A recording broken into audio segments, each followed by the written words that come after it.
നമസ്കാരം. വിയുടെ കാച്ചിൽ കൃഷ്ണപിള്ളയെ ഓർക്കാത്തവർ ആരുമുണ്ടാകില്ല.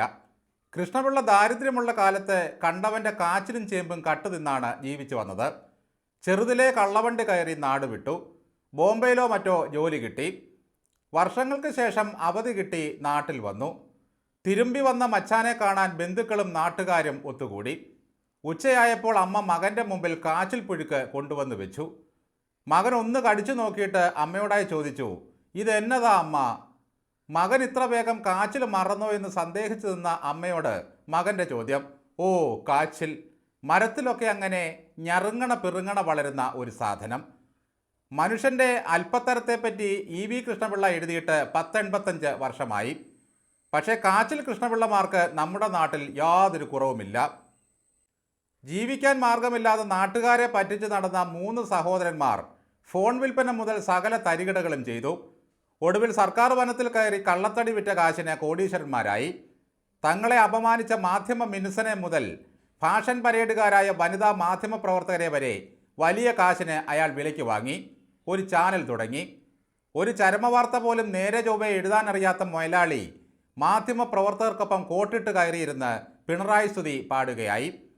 രാഹുൽ മാങ്കൂട്ടത്തിലിൻ്റെ ഗർഭം തേടി പോവുകയായി. കോൺഗ്രസിന് നന്നാകാനുള്ള വഴി ഉപദേശിച്ചു കൊടുക്കുന്നു. സംസ്കാരത്തെപ്പറ്റിയും വനവൽക്കരണത്തെപ്പറ്റിയും അയാൾ ക്ലാസ് എടുക്കുന്നു. സകല നുണകളും PR വർക്കുമായി പിണറായി സർക്കാരിന് ധാര കോരാൻ തുടങ്ങിയതോടെ കൈരളി അടച്ചുവെച്ച അന്തങ്ങളും കമ്മികളും ഈ റിപ്പോർട്ടർകാരൻ്റെ കൂടെ കൂടി. CPMന് ദഹനക്കേടുണ്ടാക്കുന്ന രാഹുലിനെയും ഷാഫിയെയും ടാർഗറ്റ് ചെയ്ത് അവർ കള്ളവാർത്തകൾ പടച്ചുവിട്ടു. കേരളത്തിൻ്റെ സാംസ്കാരികവും കായികവുമായ മേഖലകളാകെ ഈ കാച്ചിൽ കൃഷ്ണപിള്ള അങ്ങേറ്റെടുത്തു. അഗസ്റ്റിൻ സഹോദരന്മാർ എന്നറിയപ്പെടുന്ന ഇവന്മാർക്ക് പഴയ കാലമെന്നാൽ കാച്ചിൽ കൃഷ്ണപിള്ളയെ പോലെ ഞറുങ്ങണ പിറുങ്ങണ കിടക്കുന്ന ഒരു സാധനം മാത്രമാണ്. കള്ളത്തടി വിറ്റവനെ കള്ളനെന്നല്ലാതെ ബഹുമാന്യനെന്ന് വിളിക്കാൻ മലയാളിക്ക് അറിയാൻ വയ്യ. അതിനാൽ ഈ ചാനലിന് ജനങ്ങൾ നൽകിയ പേര് ട്രീ പോർട്ടർ ചാനൽ എന്നാണ്. നുണ പറഞ്ഞും സർക്കാരിനെ പുകഴ്ത്തിയും കാളച്ചന്തകളെ തോൽപ്പിക്കുന്ന വിധം ഇവന്മാർ 1-2 ആഴ്ച റേറ്റിംഗിൽ മുമ്പിൽ വന്നു. അപ്പോഴേക്കും കമ്മിക്കൂട്ടങ്ങൾ ആഹ്ലാദ നൃത്തം ചവിട്ടി. ഏഷ്യാനെറ്റിൻ്റെ കഥ കഴിഞ്ഞതിൻ്റെ സന്തോഷമായിരുന്നു അവർക്ക്. പക്ഷേ യാഥാർത്ഥ്യം ജനം തിരിച്ചറിഞ്ഞതോടെ മരംമുറി ചാനൽ താഴോട്ട് പോയി. കയ്യിൽ കാശും പത്രാസുമുള്ളവനെ പൗരപ്രമുഖനായി കണ്ട് ആദരിക്കുന്ന ഒരു ഭരണകൂടമാണ് നമ്മുടേത്. പിണറായി വിജയൻ മുഖ്യമന്ത്രിയായ ശേഷം കാശുള്ളവനെ പുള്ളിക്ക് വലിയ ഇഷ്ടമാണ്. അത്തരക്കാർ ചാനൽ മുതലാളി കൂടിയാണെങ്കിൽ പറയുകയും വേണ്ട.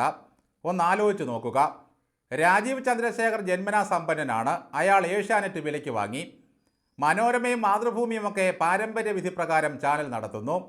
ഗോകുലം ഗോപാലൻ കൊച്ചാട്ടൻ ചിട്ടി നടത്തിയും സിനിമ പിടിച്ചും മെഡിക്കൽ കോളേജ് നടത്തിയും വളർന്ന് ചാനൽ മുതലാളിയായി. ഇവിടെ ഒരുത്തൻ കള്ളത്തടി വിറ്റ് കോടികൾ ഉണ്ടാക്കിയും മനുഷ്യനെ പറ്റിക്കും ചാനൽ നടത്തുന്നു. കുട്ടിശങ്കറിന് ശങ്കർദാസായി നാട്ടിൽ ഞെളിയണമെങ്കിൽ എന്തെങ്കിലുമൊക്കെ കനത്തിലും കട്ടിയിലും ചെയ്തേ മതിയാകൂ. നമ്മുടെ കുട്ടിശങ്കറിന് നാട്ടിൽ ആളാകണമെങ്കിൽ പിണറായി സർക്കാരിൻ്റെ പ്രീതി വേണം. അതിനായി പുള്ളി കണ്ടെത്തിയ മാർഗമാണ് മെസ്സി. മെസ്സിയെ കേരളത്തിൽ കൊണ്ടുവന്ന് കളിപ്പിച്ചാൽ കുട്ടിശങ്കറിന് ചരിത്രത്തിൽ ഇടം പിടിക്കാം. അതോടെ സർക്കാർ അങ്ങ് പൊങ്ങി. സ്പോർട്സ് മന്ത്രി ഒരു സർവകാല പുങ്കനായതിനാൽ അയാൾ കുറേ നാളുകളായി മെസ്സിയെ കൊണ്ടുവന്ന് പന്ത് തട്ടിക്കുകയാണ്. ചിറ്റപ്പൻ്റെ മെസ്സി നവംബറിൽ വരുമെന്നും കേരളത്തിൽ സൗഹൃദ മത്സരം കളിക്കുമെന്നും ഈ മന്ത്രി പറയാൻ തുടങ്ങിയിട്ട് കാലങ്ങളായി. റിപ്പോർട്ടർ ചാനലുകാരൻ സ്പോൺസറായി വന്നതോടെ പൊതുവേ പുങ്കനായ മന്ത്രി 7 അടി ഉയരത്തിൽ അങ്ങ് പൊങ്ങി. അയാൾ ചെല്ലുന്നിടത്തെല്ലാം മെസ്സി വരും, ഒക്ടോബറിൽ വരും എന്നൊക്കെ പറയും. അത് കേട്ട് വിദ്യാർത്ഥികളും യുവാക്കളും ഇളകി മറിയും. 1 മാസം മുമ്പ് മെസ്സി വരില്ല എന്ന വാർത്ത വന്നതോടെ റിപ്പോർട്ടർ മുതലാളി വാർത്താ സമ്മേളനം വിളിച്ച് പൊട്ടിത്തെറിച്ചു. 130 കോടി രൂപ ഞാൻ കൊടുത്തിട്ടുണ്ട്, ഇനിയും വേണമെങ്കിൽ കൊടുക്കും. അതും വാങ്ങിവെച്ചിട്ട് വരില്ല എന്ന് പറഞ്ഞാൽ വിവരമറിയും. ഇവിടെ കളിച്ചില്ലെങ്കിൽ ഇന്ത്യയിൽ ഒരിടത്തും മെസ്സി കളിക്കില്ല എന്നൊക്കെയായി ഗീർവാണവും ഭീഷണിയും. മെസ്സിക്കായി ഇയാൾ സ്റ്റേഡിയം ഉണ്ടാക്കുന്നു, നിലവാരം അളക്കുന്നു, ബലം പരിശോധിക്കുന്നു എന്ന് വേണ്ട. മെസ്സിക്ക് വേണ്ടി കേരളം കോരിത്തെറിച്ച ദിവസങ്ങളായിരുന്നു കടന്നുപോയത്. മെസ്സി കൊച്ചിയിൽ കാൽപന്ത് കളിക്കാൻ വരുന്നതോർത്ത് കമ്മികൾ കോരിത്തെറിച്ചു. പിണറായി വിജയൻ്റെ നാട്ടിൽ പന്ത് കളിക്കാൻ വരുന്ന മെസ്സിയും വലിയ സന്തോഷത്തിലായിരുന്നു. മെസ്സിയുടെ വരവോടെ പഞ്ചായത്ത് തിരഞ്ഞെടുപ്പിൽ തൂത്തുവാരാമെന്നായി. ഇപ്പോഴിതാ പറയുന്നു നവംബറിൽ ടെക്സാസിലും ന്യൂയോർക്കിലുമായിരിക്കും കളിയെന്ന്. ഇവിടം വേണ്ടത്ര സജ്ജമല്ലത്രേ. അർജന്റീന ഇതുവരെ പറഞ്ഞിട്ടില്ല നവംബറിൽ ഞങ്ങൾ കേരളത്തിൽ കളിക്കുമെന്ന്. മാത്രമല്ല കേരളമെന്ന് അവർ കേട്ടിട്ടുണ്ടോ എന്ന് സംശയമാണ്. അപ്പോൾ ഈ കുട്ടിശങ്കരൻ 130 കോടി കൊടുത്തു എന്ന് പറയുന്നത് കള്ളമല്ലേ? ഒരു മരമുറിക്കള്ളൻ സ്പോൺസറായി വന്ന് വിളിച്ചാൽ വരാൻ മാത്രം വിഡ്ഢികളാണോ അർജന്റീനക്കാർ?